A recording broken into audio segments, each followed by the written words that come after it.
When laying down a flooring like chemproof, one of the most important things you can do is to prepare the surface.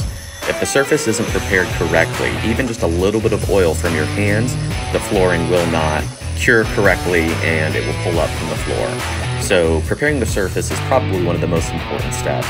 After that, you're ready to mix the materials. Again, another very important step, because if the materials are not mixed correctly, the chemical reaction will not take place and your flooring will pull up after it cures. And you want to make sure you pull all of that material from the bottom, and just when you think you've mixed it enough, you're going to want to keep mixing and mix it again, so it helps to have somebody there with you. After you mix the product and the materials, in this specific floor coating, you're ready to combine those materials with the sand.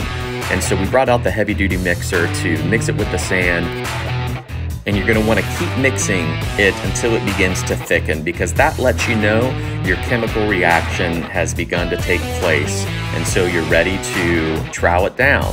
So mix, mix, mix again. Now with this specific floor coating, it is a trowel down floor coating, and so we're going to trowel it out to be about 3/16 of an inch.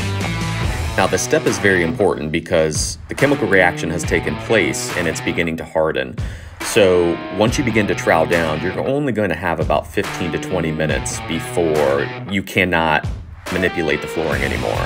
So that's why it's important to have somebody that's experienced with floor coatings, that's able to move fast, and you're able to get the right thickness that you desire. And now you're ready to roll the material out. After you roll out the material, with this specific floor coating again, now we're ready to sprinkle the sand on top of the surface.